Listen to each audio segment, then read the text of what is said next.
So this is going to be my Build Lecture number 6. It's going to be on chapter 20. It's going to be about the infectious diseases manifesting in the nervous system.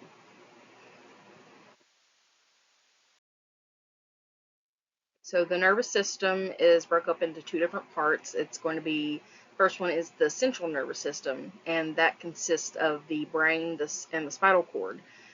These are going to be made up of neurons, and they contain, inside the brain, there's three membranes, which are called the meninges.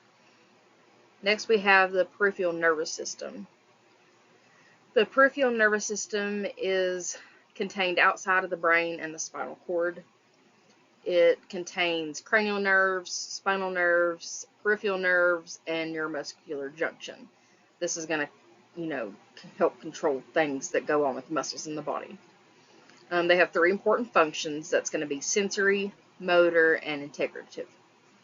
And over here to the side, I have a little excerpt on the nervous system and stuff. It's talking about the central nervous system and like how it does information processing and the motor division of the PNS, carrying motor commands and stuff from the CNS to the peripheral tissues and the body systems. So it's going to show you how that kind of all goes in its each individual steps and stuff. And really, the nervous system is one of the most important parts of the whole body. Like, we wouldn't be able to even eat or breathe or sleep or do anything without our nervous system. It's very important. This is basically, what makes us function every day. And on my background here, I have showing you what the central and peripheral nervous system look like. Basically, without our bones and muscles, this is what we are. This right here is us as a person. We're just basically a walking, meat package with nerves and stuff in the inside. It's kind of a fun way to look at it, I guess. But next we have the nervous system defenses and the natural biota of the body. So the natural defenses of the nervous system are going to be the skull and the vertebrae. The skull is just a bony encasing for the brain. It keeps it, the brain from kind of getting shoved around because, if we have brain damage, that could kill us. Basically, what also helps in there, which I will mention here in a little bit, is the cerebral spinal fluid. That's going to keep our brain kind of free floating in there, and it helps also protect us in the event of accidents as well. We also have the microglial cells and macrophages. Those are just going to be there in place to keep microbes and stuff from getting into that CSF fluid, which is that cerebral spinal fluid. Because when stuff gets into that fluid, that's when we get stuff like meningitis, which is something I'm going to be talking about here in a few minutes. But another natural defense of the nervous system is going to be the blood-brain barrier. That's going to cause restricted entry into the brain. So it's kind of like if you think about like the throat and the way the epiglottis and stuff is. So like sometimes if you're drinking water, like water will go down the wrong way because there's actually a flap right here that it closes over when you take a drink, and sometimes that flap doesn't go down, so that's when water goes down the wrong way and can get into your lungs and cause you to aspirate. So it's kind of like the same thing with the blood-brain barrier. It's there in place to prevent entry into the brain. Most microbes have to work hard to get through that, but every once in a while, in some people, it does cross over and it makes them sick. So that's to prevent microorganisms, as I said, from getting in. It also helps stop medications, including antibiotics, from crossing over into that. We don't want them in there. We just want to keep those in the bloodstream themselves to go to the parts of the body that they need to work on. It's also going to be a barrier against the immune system itself, because sometimes the immune system will actually attack itself. That's going to cause problems such as like multiple sclerosis. That word's kind of hard for me to say sometimes, but yeah, when the immune system attacks its own self, it causes diseases like that. Another interesting point I learned on there is something called the gut-brain axis. Like they somehow think that gut microbes can have something to do with that too, which is kind of interesting to think about. Biota inside of the CSF, like at all. Like we don't have anything there because, as I said, that can cause problems. It's also served by the vascular system. Next slide here is just going to be going over the infectious diseases manifesting in the nervous system. So these are diseases that can affect the nervous system. I won't be going over all of these in slides, but this is just a couple of the more important ones that I picked out just to kind of bring out so you could look at them. But we have meningitis and Neisseria meningitidis, Streptococcus pneumoniae, Haemophilus influenzae, Listeria monocytogenes, Cryptococcus neoformans, acute encephalitis, and Toxoplasma gondii, which is also called toxoplasmosis. And we will be touching on that one. Okay, in the next slide, we're going to talk about rabies. Rabies is something that we all know about, especially in this area. We do have a lot of prevalence for that in certain seasons, particularly the summer.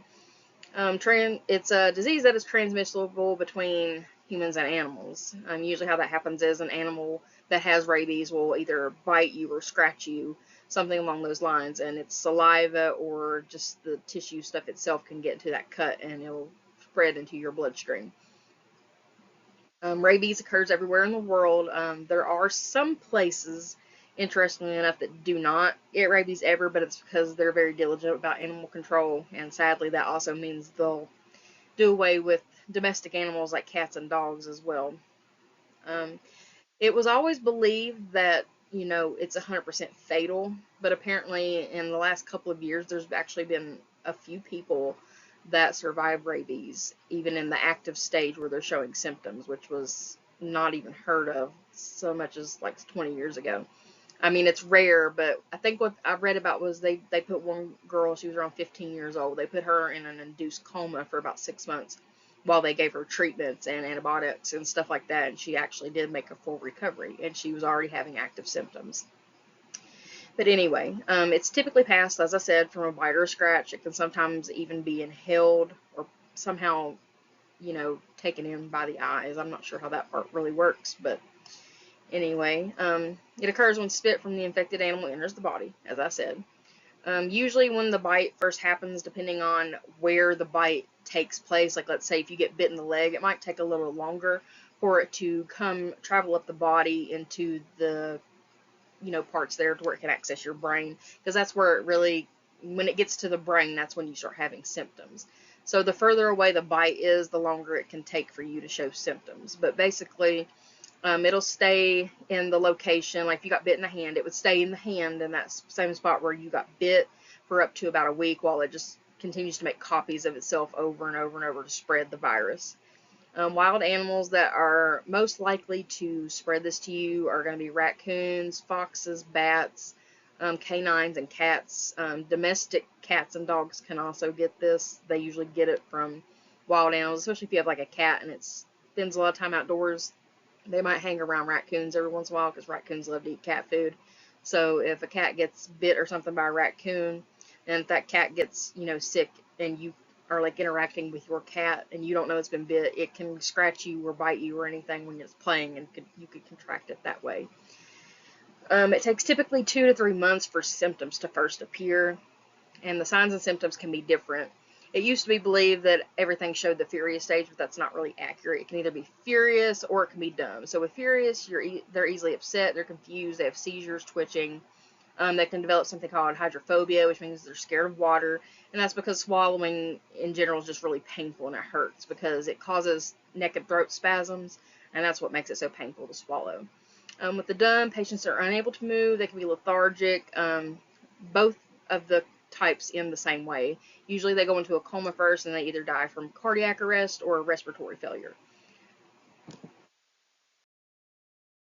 The next one we're going to talk about is meningitis.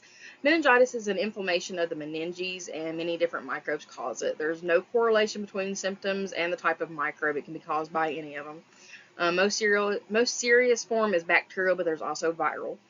It's diagnosed by a spinal tap, so they'll go in with a long needle and they'll take out some of your cerebral spinal fluid and they'll test it to see if you have meningitis. Signs and symptoms are sensitivity to light, headache, stiff neck, especially the stiff neck, that's a big one, fever, and it's caused by microbes accessing the CSF and the CNS, which is the central nervous system, more likely to recur after a respiratory illness, and it's not common in healthy individuals. Next, we'll talk about the Neisseria meningitidis. It's a meningococcus gram-negative diplococci. It's considered to be the causation of the most serious form of acute meningitis. which accounts for 14% of all cases.